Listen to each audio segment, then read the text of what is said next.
My name is Detective Pierce, and over the years I have faced countless horrors, haunted houses, blood-soaked theaters, cursed villages, and ghostly tunnels.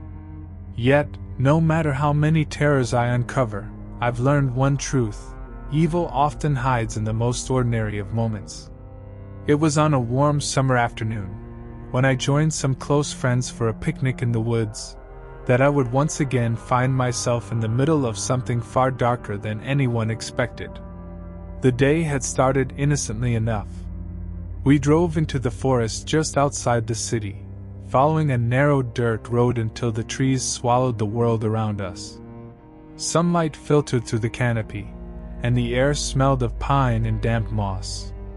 We found a small clearing beside a stream, the kind of place where you could imagine children running barefoot or families laughing around a campfire. Blankets were spread, baskets unpacked, and for a few rare hours, I allowed myself to forget the weight of my work. But as the day wore on, I noticed a strange silence in the forest. Birds that had filled the air with song earlier were gone, leaving behind only the faint rustle of leaves. The deeper shadows between the trees seemed to watch us, unmoving, patient. I told myself it was nothing, a trick of the mind born from too many grim cases and too little rest. Yet when one of my friends, Anna, wandered off to pick some flowers, she didn't return. We called her name. No answer. Laughter faded into unease into fear. Grabbing a flashlight from my bag, a habit I never abandoned, even on casual outings, I followed her trail into the woods. At first, there were simple signs: broken twigs, crushed grass. But soon, her footsteps vanished as if swallowed by the earth. That's when I found it, a single white flower clutched in the dirt, its stem wet with something that was not dew. A chill ran through me. I knew then this wasn't just a disappearance. Something, or someone, had taken her.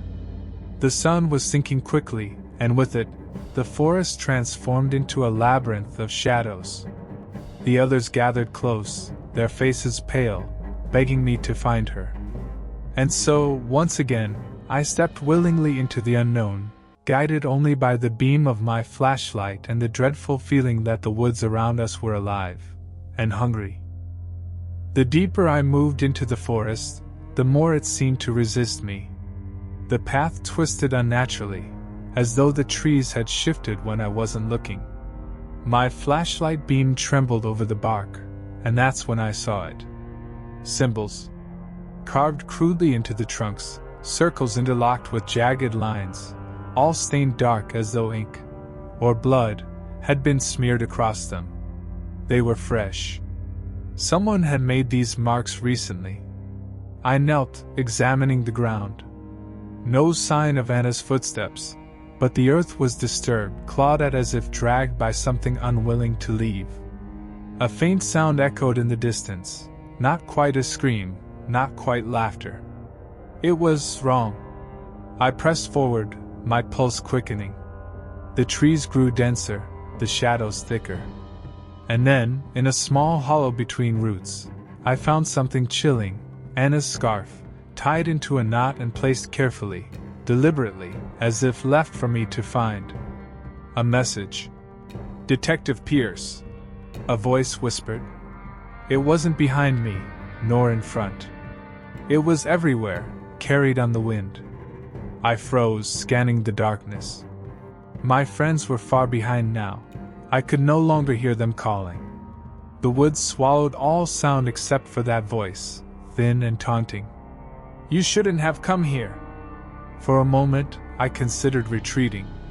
But my instincts, the very instincts that had led me through countless horrors before, told me that leaving now would mean never seeing Anna again.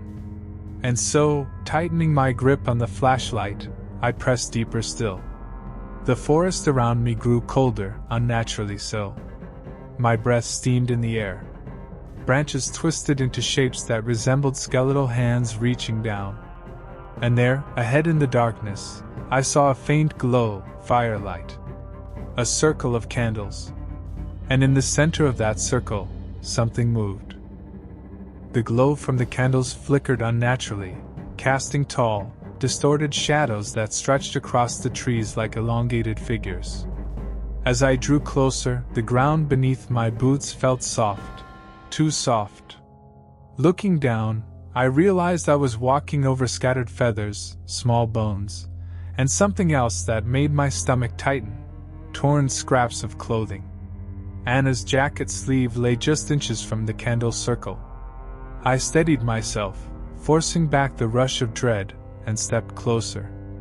In the center of the circle stood a crude wooden effigy, a tall, faceless figure carved from rough logs, bound together with rope. The thing seemed to pulse in the light, its head smeared with something dark and wet. At its base, a pool of crimson glistened. I wasn't alone.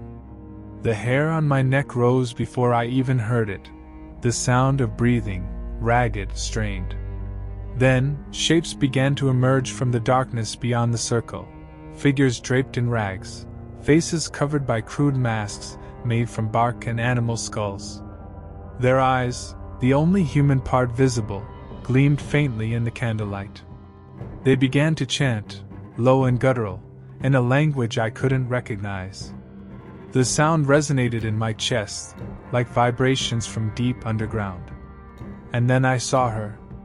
Anna was tied to a tree at the far side of the clearing, her mouth gagged, eyes wide with terror.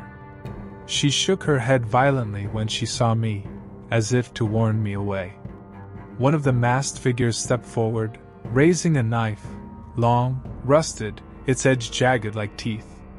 He pressed the blade against Anna's arm, just enough to draw a thin red line. Her muffled scream tore at me. I stepped into the circle, flashlight raised like a weapon. "Stop!"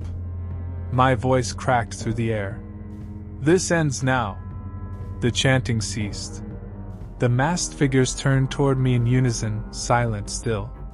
The one with the knife tilted his head slowly, as though studying me. And then, in a voice so deep it rattled the air, he spoke. "You should not be here, Detective Pierce." My name.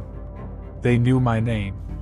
Before I could react, every candle extinguished at once, plunging the forest into blackness. And in that suffocating dark, I felt them move. For a moment, the forest was consumed by absolute blackness. I couldn't even see my own hands. Only the sound of shuffling footsteps and whispers circling me. I flicked my flashlight back on. Its weak beam cut through the dark, but the figures were gone. Not a trace.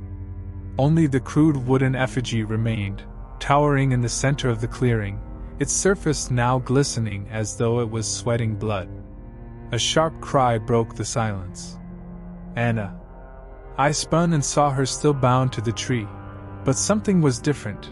Her body convulsed, and the ropes around her seemed to tighten on their own, digging into her skin. I sprinted forward, knife in hand, cutting through the restraints. "Stay with me, Anna," I whispered. She nodded, tears streaming down her cheeks. But before we could move, the chanting started again. This time, it came from above. I raised my light, and froze. All around us, in the branches of the trees, the masked figures crouched like grotesque birds. Dozens of them.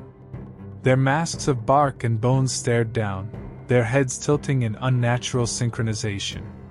One leapt down, landing silently in front of me. Another followed. Then more.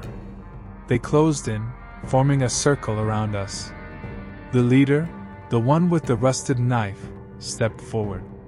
His mask was different, larger, carved with a twisted smile.